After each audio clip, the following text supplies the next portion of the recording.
Hello, ladies and gentlemen. My name is Kurt. Welcome back to Far Lands or Bust. Let us dig our way out. Hello, Wolfie. Pleasure to see you again. Boop, and a boop, and a boop, and a west. Let's get going. Well, yes, we're back in Far Lands or Bust. And we're up another percent. We're up to 28% of our Child's Play charity goal. Skeletal residue of our Child's Play charity goal over at farlandsorbust.com. 28%, $8,346.91. So we've surpassed last season's charity goal, which was $8,200, even though eventually we raised $11,739. So yeah, we're trucking along, or whatever other sort of idiom you could fill in there.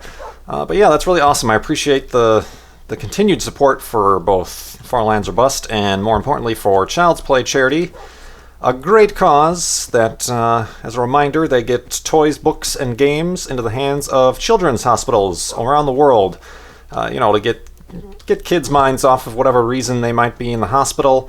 It's going to a good cause. It's started by the Penny Arcade founders, so it's a gamer-centric community and charity, so really a great thing all around. Something that I'm glad you guys are getting behind. Indeed. So yeah, let's continue on. You obviously know that this is part 2 of my NASASocial Travelogue, I guess is what I called it in the last episode. The last episode I kind of just did a brief overview and was more or less talking about the SpaceX mission. And of course today, there's even more new news? New news! Dead pig. There's even more news in that I'm sure you're all aware, if you've been anywhere near my Twitter feed or Facebook or anything, that on Tuesday morning, May 22nd, SpaceX had their second attempt at launching the Dragon capsule. That's weird. Boof. And it went off without a hitch. It went off at, like I said, Tuesday morning at 3:44 a.m. it launched, and that was amazing. And yes, I know, and I realize, especially after it launches, I could have said, well, I could have stayed there the additional 2 or 3 nights. Oh, Creeper House. Creeper House!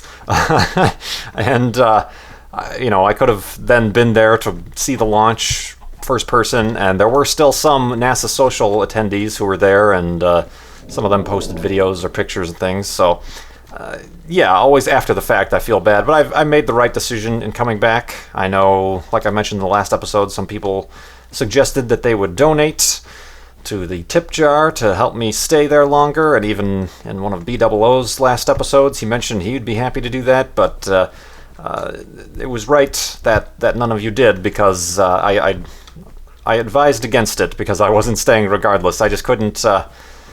I just couldn't. There's that. There's the videos I got to keep getting up, and there's the fact that I'm also taking another trip in less than 2 weeks for the transit of Venus, so I can't be.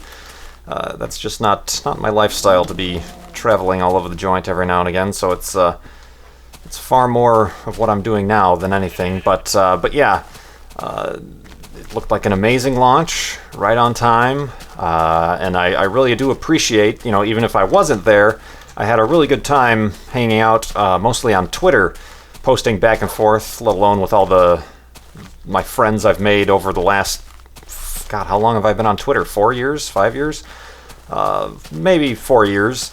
All the space tweeps, as they call themselves, either talking with all of them or the NASASocial people, and then you guys, the Farlanders, were all on there, and that was really fun to be watching that, and all you guys, support, and I got a lot of cool messages like, oh, thanks for telling me about this, I would have never known, or I'm really glad I got up early to watch this because it was amazing, or even some people were saying that, oh, afterwards, based on all the stuff I've been talking about, they had really cool conversations with their family or their dad or something like that about it, because they had all the information. So I really appreciate that part of it, and I'm kind of glad that even though I don't have any boats, what am I doing? Even though you know, the NASASocial thing is all about being connected. Oh, 12. Is all about being connected and, you know, sharing the experience. There is a little bit of a disconnect when you're there. I know during the first launch attempt, you know, you're more concerned about seeing the launch than checking who's all on the Twitter feed talking about it and stuff. So being at home and being able to switch between different live feeds and talking to people and posting screenshots and responding to questions and things is really kind of a different thing. And, you know, I got quite, I guess, fanboyish over the whole thing, and you saw how excited I was if you were watching my feed. And I could say I almost wish you guys were around over a year ago when they were doing space shuttle flights, because I was like that. I was that excited and that, you know, on Twitter and talking about it and posting pictures and blah, blah, blah, blah, you know, times 10 for a space shuttle launch.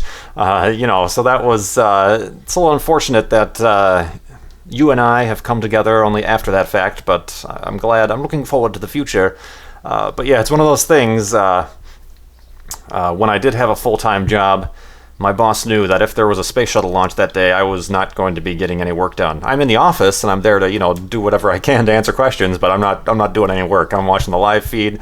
You know, they start the broadcast, you know, like 2 hours before the launch, because that's when all the astronauts are getting suited up and they drive over in the Astrovan, and, you know, they have the onboard cameras in the shuttle and stuff, and all the talking of things and the countdown and whatnot. So the same thing with spacewalks. If there was a spacewalk going on the International Space Station, which they happened a lot more frequently when it was under construction and space shuttles were going up there, spacewalks last like 6 or 7 hours. So I was glued to the NASA TV and not to my work if that was going on. But yeah, and it's one of those things. Like I said, I never myself was able to catch a space shuttle launch up close and in person. I almost sometimes imagine that maybe that's a good thing.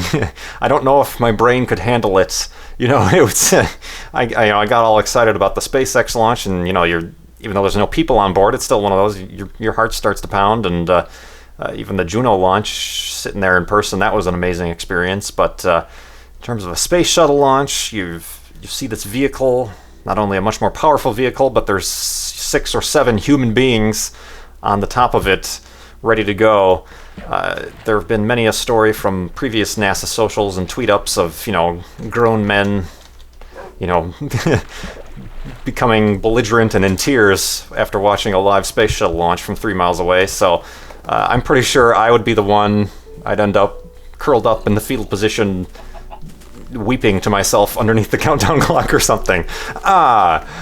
Over emotional. But yeah, that I don't know. I'll be looking forward to the future of spaceflight. Hopefully, maybe there'll be another NASA tweet up or a social for when SpaceX or another commercial partner starts sending humans on the top of their rocket, and that would probably evoke similar feelings. So yeah, I just wanted to say I really appreciate all you guys staying up late or getting up late on Tuesday and hanging out, and that was really fun.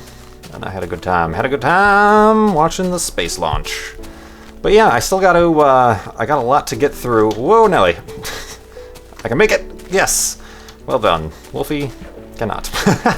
But yeah, I guess I'll kind of go down the line in chronological order as to what happened with the NASASocial. And I'm assuming, I haven't gotten it figured out, but I'm assuming I'll be flashing photos on and off every now and again as I'm talking, but I don't have that quite figured out yet. So yeah, the NASASocial, naturally.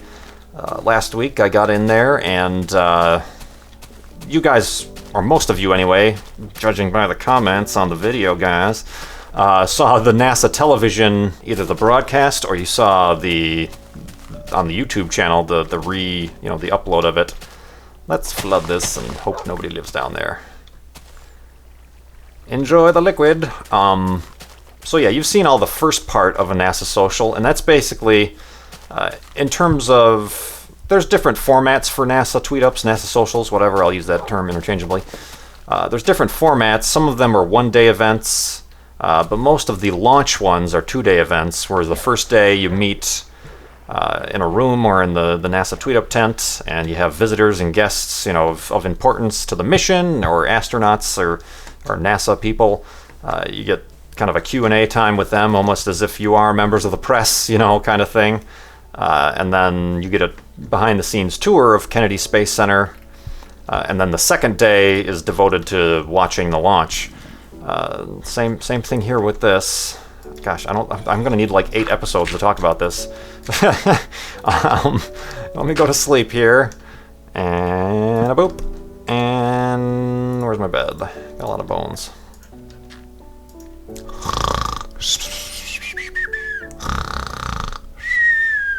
And awakeness.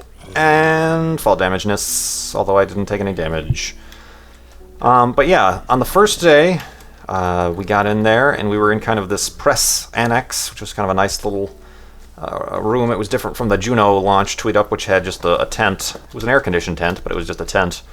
Got in there, and you know, we had some of the special guests. It was broadcast live on NASA TV, so you know, be on your best behavior type of thing. This is a TV station that, you know, cable channels carry and stuff like that. But we had, like I mentioned before, the president of SpaceX, Gwen Shotwell.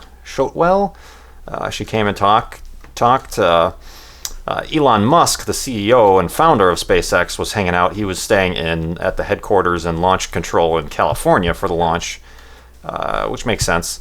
But yeah, she came and talked, and I think when I asked a question to some of the ISS managers, I asked about how I mentioned in one of my previous videos how this Dragon is actually a capsule, so they're actually going to be able to, you know, put stuff in the capsule to return it from the International Space Station. There we go. Which is something they can't do with the Russian Progress or the ATV from the Europeans. So I was asking if that's kind of a capability they're looking forward to, if they're going to take advantage of, and it sounded like it. There's still very limited down mass, as they say, compared to, say, having the space shuttle. But then they went on to talk about how, to get around that, they do a lot of the science experiments, you know, remotely, whereas some experiments, you know, it would be good to get whatever test subjects back down to Earth to do studies on them, but other ones, they have, you know, remote cameras and robotic, you know, even if an astronaut isn't there to perform the experiment, they have, you know, little robotic arms or something like that that can manipulate the experiment without having to wait for an astronaut to come around, and they can get results, you know, just downlink the results and not have to worry about returning this sample of whatever back to Earth. So, you know, that was a good answer, and what I hope was a good question. Alanzi! Ooh. And Wolfie just teleported. So there was that. Another guest that I liked was the NASA, one of the NASA TV commentators. What's his name? I have it in my notes. Josh Burley. He came, and you know, that was kind of an interesting thing. I know I've joked before. I'm like, I should be the NASA commentator. I've got the commentator voice. Oh, but you know, he kind of came and talked about his involvement at NASA, and it was kind of interesting. You know, most of the time when you hear people talking about NASA, or if you want to work at NASA, you got to study science, math, engineering, and, you know, avionics and something like that, or become a pilot or to become an astronaut and stuff. But it's always interesting for me, or, you know, being as I'm not really in the school age anymore, so I can't, it's not like I'm deciding my major. I can't make these decisions now. So it's kind of cool to see the people who aren't scientists or engineers who work at NASA. And I've joked around many times before. I'm like, you guys hiring like a janitor or anything? Because I'll do anything, you know, just to work at any of the NASA centers or anything.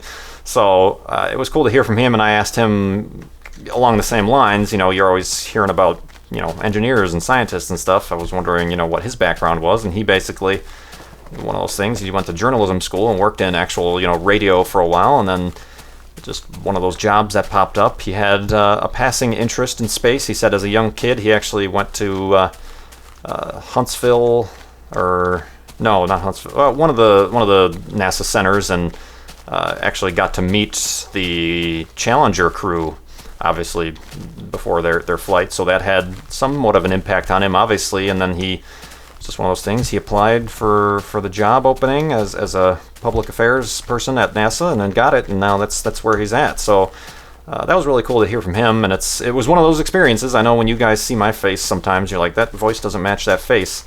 It was one of those things when you see him, you hear his voice doing the countdowns or doing the the commentating on the International Space Station news, and that guy doesn't look like he's making the same voice. But yeah, that was cool to meet him and have him answer my question.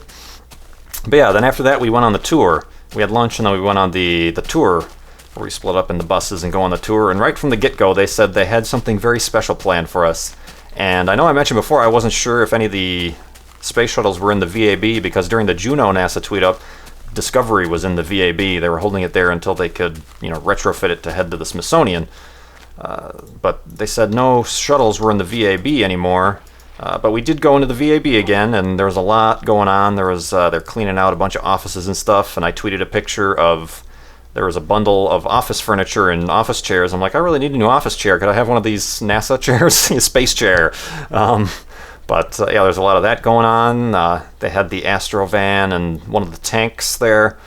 They're little personnel carriers that they would use in case there was a major problem at the launch pad, that the astronauts would take the escape chute down and hop in one of these tanks to try to drive away, because obviously if something's seriously going wrong, there's, like an atomic bomb's worth of fuel in the space shuttle, so they got to get away quick and safely, so that's why there's a tank there. But they had that there where Discovery used to be, and that was cool to see, and guys were moving around the big cranes that used to lift the space shuttle in the tanks and things. So the VAB is always very overwhelming. It's a gigantic, I don't know the specific, I don't have it offhand, the square footage, but it's the largest single room building in the world, because it's all one enclosed room. So that was really cool. And then we drove out past the Space Shuttle launch pad down to the SpaceX launch pad, where right there, not 100 yards or meters away or so, was we walked right up to the fence, and there was the Falcon 9 rocket, So that was really cool. It's a similar thing we got to do for the Juno NASA tweet-up. Was go up to the launch pad really close, and hanging out there answering questions was an ex-astronaut, Garrett Reisman, who now works... Hey! Oh my god, I just punched Wolfie. Well, maybe if you weren't being such a doofus. But yeah, Garrett Reisman was there, and he might have been familiar to some of you guys. He was on the Colbert Report a lot, because when he was on the International Space Station, he wore Colbert's wrist strong bracelet that he did after, it was like a charity bracelet, but after he broke his wrist, he made up a wrist strong, like Armstrong bracelet. But yeah, he was on the Colbert Report a few times, but he has since retired from being a NASA astronaut and is now working for the development of turning the Dragon capsule into a manned capsule. So he's working on, the getting the seats and the way, obviously he's experienced in being an astronaut. He knows how astronauts work and how they work in the capsules and stuff. So he's part of that group, and he was saying, he doesn't know if he'll be on the first crew, because in terms of SpaceX, NASA for their test flights is not going to allow SpaceX to use NASA astronauts in their first manned flight. It's just a rule they came up with, which makes sense. So they're going to have to find their own astronauts, either someone like Garrett Reisman, who's an ex-astronaut, or hire new people, or even the engineers who worked on the Dragon would be ideal, because if something goes wrong, they built the thing, they know exactly what it is. So he said certainly he would put his name first on the list. That doesn't mean he is going to go, but he said it's something, if he's building this space capsule, he's not going to put his friend in it if he doesn't feel confident about it. So he very much, would in an instant be on that first flight if it's something he believed in. So that was really cool to see him. Meeting an astronaut's always cool. So yeah, we got to hang out around there, take a few pictures of the Falcon 9. It's a big, don't get me wrong, rockets are huge. It wasn't, I'm trying to compare it to the Juno, the Atlas V. I don't know if it was as big. It's just a different shaped rocket, because the Falcon 9 has 9 engines on the bottom. So it's a very wide rocket, I guess you could say, but it's a little bit on the short side, but it's, it's one of those things you never, it's hard to get that sense of scale. I suppose if I was standing right next to it, I'd be like, holy crap, this thing's huge. But yeah, there was the Falcon 9 was there. That was really cool. This, I believe, is going to have to be a 3-day episode, guys. So lucky you. I hope I can get it out today. So yeah, we did the Falcon 9 launch pad, and that's one of those cool things. Sitting at home Tuesday morning, watching this thing take off, I'm like, I was, within a stone's throw of that thing not 3 days ago. So it's really cool to, I obviously wouldn't have wanted to be that close at liftoff time. I'd be burnt to a crisp, burnt to a crispy Farlands or bust ender. But Ender? I said Ender. I meant Ember. Ember. So, yeah, that's really cool. I mean, if anything, I didn't get to see the launch, but I was one of the spoilers. I was one of the few people who got an up-close glimpse of a history-making rocket right there. So that was really cool. And then the secret that they were holding from us. We'll have to wait until the morning, so I need to make a bed too, dang it. I'm going through a lot of wood lately. All the boats I think I'm making. Yeah, I got ya. And a boop. Boop, boop, boop, boop. There we go. And a boop, and a boop. And that'll do, and that'll do. And watch as the light updates occur. Don't you guys miss this with the new version of Minecraft? This weird, crazy lighting updates? It's brighter over there than it is over there. What's going on? Look at that. Turn off the lights. I'm trying to sleep.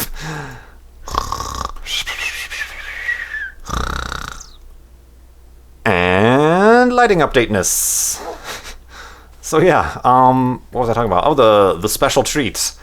Basically, we went around to, right next to the VAB are 3 buildings. Each of them are, it's the sand pit. I've got a hand in my geek cred. I can't think of the name of the creature that was in Return of the Jedi. That people fell in on Tatooine. That thing. This is that thing, guys. But yeah, we went around back to the VAB, but right next to it are the 3 buildings called the Orbiter Processing Facility. These are specially made buildings where they park the space shuttles after each mission and, to get retrofitted and whatnot and turned around for the next launch. But we drove up to there, went to OPF-1, Orbiter Processing Facility 1, went inside. We couldn't have any cell phones or even... dang, I gotta cut down a tree, I think. We couldn't have any cell phones or even, remote keyless entries for cars or anything that could do an RF signal. Even though Atlantis was just powered down and there's nothing, specifically, adherent against having those things. It's not gonna mess up any future mission or anything like that, but it's just a policy they have in those buildings, so we unfortunately couldn't live tweet or take pictures of and then tweet them from within the OPF. So I do have a few pictures, but we walk in and we get to go inside through the secure entrance and walk in, and sure enough, right there staring us in the face is Atlantis, Space Shuttle Atlantis. So, careful, Wolfie, I'm gonna punch you again. Hey, it's my boat. It's my boat. Out the way, get out the way. So yeah, Space Shuttle Atlantis was in there, and I know we saw Space Shuttle Discovery in the VAB during the Juno NASA tweet up. That was a little bit different because we're sitting right there staring at us in the face. You could see the whole space shuttle.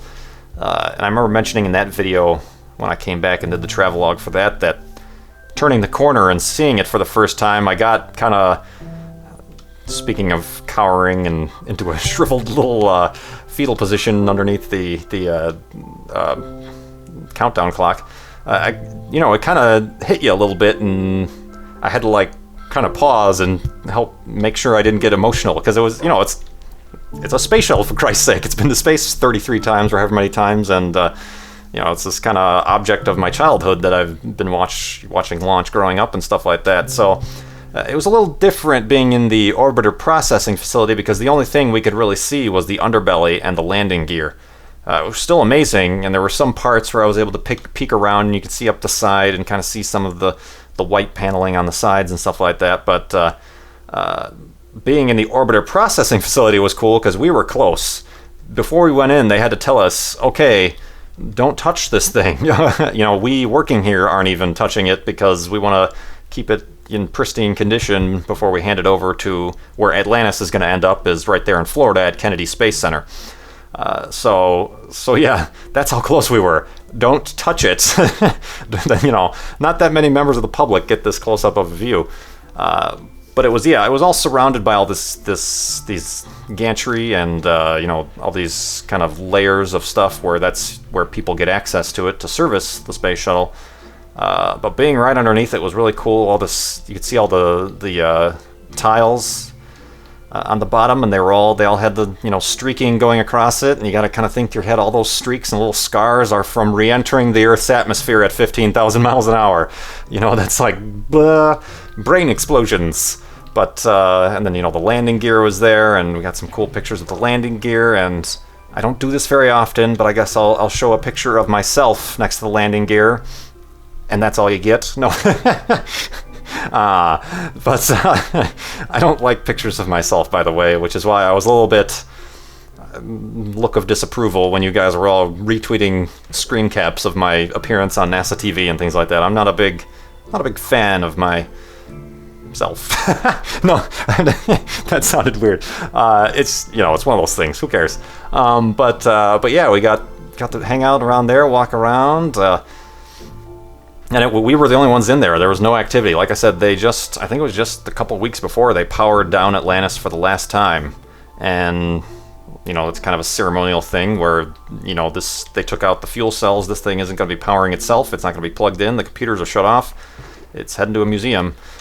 So that's kind of an important thing. But yeah, being, that right there was worth the price of admission. And that's why I was saying, it's one of those things, if you don't see the launch, that's okay. The previous day with the tour and this up-close view is really, really what it's all about. And, even just having the chance to see that lift off, even if I came home and without seeing it, was, an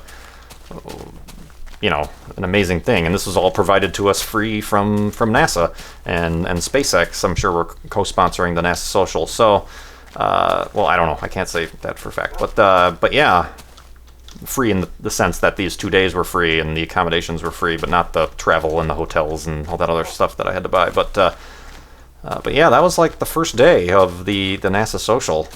We kind of wrapped it up there. Took a couple. Oh no, wait, we went to the Saturn V Center, which is part of the public tour where they have the Saturn V sitting there, and the NASA Deputy Administrator Lori Garver happened to be there, and she specifically came out into the right there into the whatchamacallit, the right underneath the main engines of the Saturn V, and we had a little chat and Q&A thing and had a group picture together. That was really cool.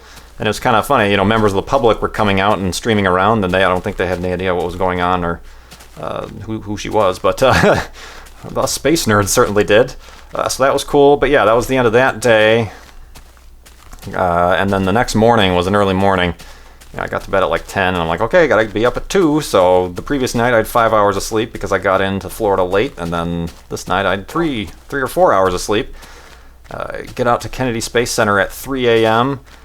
It's a very different place. I've only been there during the day. When you're there at night, because for those of you who don't know, Kennedy Space Center is on a wildlife refuge. It's kind of a swamp area. So it's like pitch black, and at any moment you could be driving along these highways and an alligator could be in the middle of the road or something. So it's a little bit spooky, whole different air to it. It feels a lot less active, obviously, 3 a.m. But yeah, but that day we kind of convened in that same kind of meeting area. Gosh, all the boats I'm going through today. In that same little meeting area, there was I forgot his name, but there was a kid in high school who came, who actually won some sort of contest, and he and his little group of high school students have an actual payload that's up on the SpaceX right now that's doing some experiments about biology and bacteria on the Dragon capsule. So he came and he answered. He was really good. He was obviously doing the press rounds, answering questions, because he was an expert at answering press questions. But then after that, the actual NASA administrator, Charlie Bolden, who I'd already met previously at the Juno NASA Tweet Up, him and the KSC director, Bob Cabana, came and really quickly. They were obviously running all around doing all this press and had the B places to watch the launch and this and that and this and that. So very quickly came and they asked if we had any questions, but we realized they were running all around like madmen, so we let them go without asking questions. And then we walk out to the press site right next to that countdown clock. Aside, it's not the launch pad for the SpaceX is a little bit to the right and a little bit hidden by trees. It's not a direct on view like the Space Shuttle launch pad, but sat there and waited. You know, at about T-minus 15, I think 15 minutes, we went out there and we were waiting, and everything was looking good. 80% good weather, no holds on the weather like I was concerned about before. Or being Florida, you get rain all the time. Everything's looking good, counting down, and 5, 4, 3, and then we saw, I for sure thought it was going to go. I saw the horizon light up because the engines did fire. I heard the sound, and then obviously the announcer was 3, 2, 1, lift off. No, we've had a hold. We've had an abort. So yes, of course, very disappointing. But I had already made up my mind that I wasn't going to stick around if something like that were to happen, and I was perfectly fine, and kind of went back and did some messaging on and off of Twitter. That's weird. Off and on of Twitter about it with you guys, and then headed back to the hotel room to catch 2 or 3 more hours of sleep, and then included with that, they gave us in our swag bag. They gave us a ticket to the visitor center. So since that was my last day there, my flight was leaving at 7 p.m. I hung out at the visitor center just on my own, walking around, and the visitor center is kind of in a state of flux. There's a lot of construction going on because they've moved the Space Shuttle Explorer, which was just a mock-up they had there, and they're building a whole building around where Atlantis is going to be. So a lot of stuff is a little bit inaccessible. So I was just kind of hanging out. I just kind of hung out and sat, in the rocket garden for a few. Don't. Phone going off. Hold on, guys. And we're back. Shirts. Indeed. Sorry about that. But yeah, I was saying how what was I saying? Everything's kind of under construction at Kennedy Space Center. So, and I had been there four times before. So, I kind of just took it easy that day and hung out. I didn't take any of the other public bus tours or anything like that, but it's certainly a place I would recommend if you are in the area to check out, obviously, space and whatnot. If you do have control over it, I would say to wait to go to Kennedy Space Center. Unless you become a participant in a NASASocial, I would say wait to go to Kennedy Space Center until after they've completed construction on all the Atlantis stuff. That way you can have the whole experience instead of having certain exhibits shut down and stuff like that. So yeah, basically that. And then I flew home. All right, I bought a NASA t-shirt, and then I went to the airport and flew home and made it safely back. And the rest is history. What am I doing? I need to make a bed. But yeah, that was kind of a travelogue of the NASASocial. If you guys are interested in signing up for such things as these, you can go to www.nasa.gov/social. And there's also, I don't think there's any one in particular happening in the future right now, but just keep an eye on that, or follow NASASocial on Twitter. I know they also have Facebook. And you don't have to have a Twitter. They're including, by calling it NASASocial, they're also including people if you follow them on Facebook or on Google Plus and other things like that. That was one of the questions. They wanted to diversify. They recognize that it's not just Twitter anymore. It's all these other things, and they want to be prepared for the future. So they're expanding and contracting, and I don't know where I was going with that. But yeah, certainly thanks for watching this special 3-day episode of Far Lands or Bust, talking about the SpaceX Falcon 9 launch and NASASocial.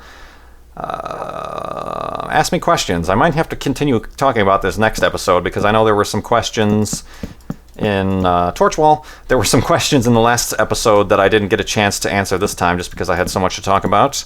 I'm trying to figure out where I'm going to post these pictures, either on Facebook or the TwitPic on Twitter or something like that. I'm not quite sure. I don't really have a good place to put all these things. I do have, for those of you asking, I do have a DeviantArt account now, KurtJMac, but I don't feel like DeviantArt is the place to be posting personal photos. It's more about art and stuff. I've posted a few things and artsy panoramics and stuff like that, but not much. So yeah, wow, there's probably tons of crap spawning out there that's ready to kill me next morning. But yeah, thanks for watching. You can keep going to firelandserbust.com to contribute to our Child's Play charity.